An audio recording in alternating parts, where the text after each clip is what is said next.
Terkait dengan penetapan tersangka, jadi inisialnya MS, jadi dia berkapasitas sebagai kepala unit KMP 1 dan 2 di Simanindo.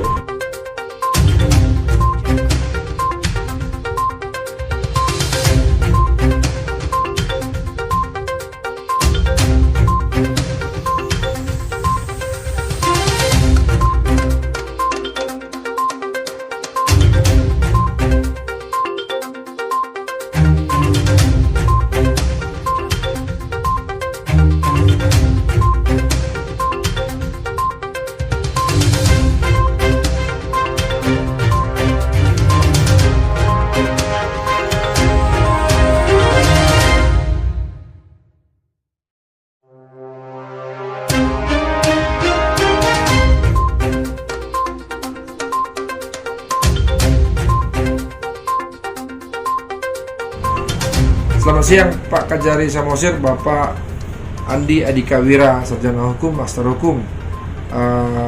Kami dari Gerindra TV mau mengkonfirmasi Pak terkait penetapan tersangka kasus dugaan korupsi di Pelabuhan Simanindo.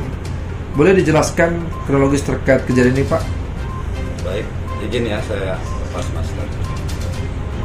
Terkait dengan penetapan tersangka kasus dugaan korupsi pengelolaan jasa kepelabuhanan di Simanindo Kabupaten Samosir periode Desember 2019 sampai dengan 2020, dari serangkaian penyidikan, tim penyidik telah melakukan serangkaian kegiatan-kegiatan penyidikan. Telah kami dapatkan beberapa alat bukti. Yang pertama keterangan saksi, kemudian petunjuk, kemudian ahli, dalam hal ini akuntan publik dalam rangka menghitung kerugian keuangan negara.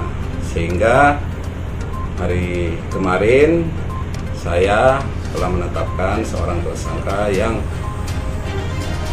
bisa dimintai pertanggungjawaban secara pidana. Baik, boleh kami ketahui Pak nama tersangka, minimal inisial, dan apa jabatan dia ketika melakukan tindak pidana korupsi ini? Jadi inisialnya MS, jadi dia berkapasitas sebagai kepala unit KMP 1 dan 2 di Simanindo. Iya. Itu jabatannya. Kejadian tindakan korupsi ini dilakukan berapa lama dan kapan waktunya Pak? Kami menganalisa dan mengaudit bersama-sama dengan baik dari internal perusahaan maupun dengan akuntan publik yang menghitung kerugian keuangan negara itu mulai periode Desember 2019 sampai dengan Maret 2020. Baik, kalau boleh tahu berapa kerugian negara yang telah dirilis oleh akuntan publik tersebut Bang? Jadi memang kerugian negara hanya 229 juta. Iya. Namun tindakan penegakan hukum ini kita harus lakukan. Kenapa?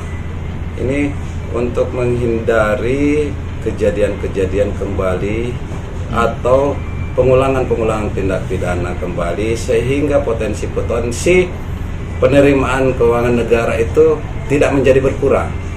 Dengan adanya penegakan hukum ini, mereka akan berpikir untuk melakukan hal yang serupa. Tentunya ini akan berdampak kepada pelayanan masyarakat, terutama jasa kepelabuhan, baik itu dari Tiga Ras Simanindo dan sebaliknya Simanindo ke Tiga Ras. Tentunya dengan penegakan hukum ini akan berdampak kepada perbaikan pelayanan kepada masyarakat yang menggunakan jasa kepelabuhanan tersebut.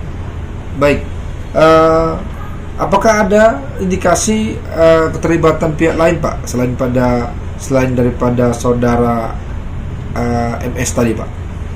Kalau keterkaitan untuk sementara belum ada, ya. Namun tetap kita secara profesional kita akan gali siapa-siapa yang akan bertanggung jawab. Baik. Nah, harapan Bapak kedepannya untuk para penyelenggara negara yang menangani keuangan negara dalam proses pembelanjaan uang negara.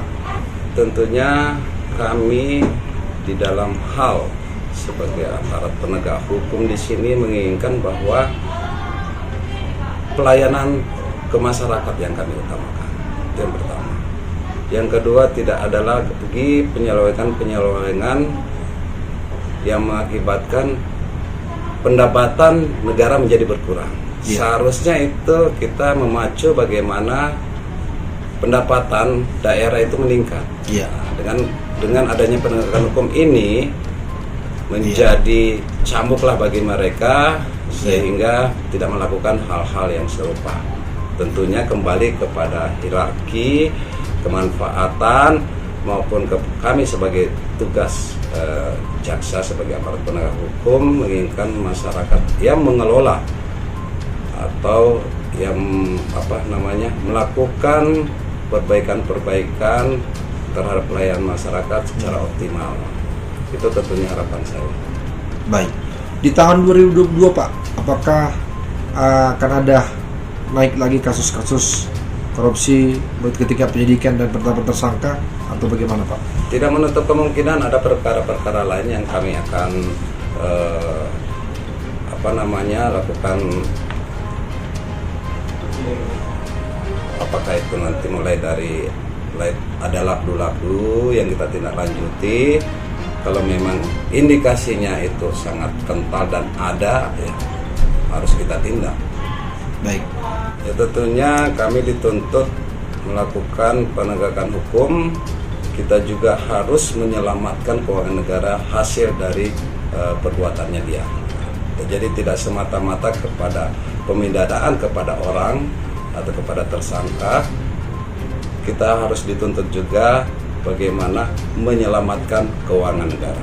Baik. Ataupun nanti potensi-potensi keuangan negara yang ada, yang sudah dinikmati oleh yang dimintai pertanggungjawaban pidana tersebut. Tentunya seperti itu.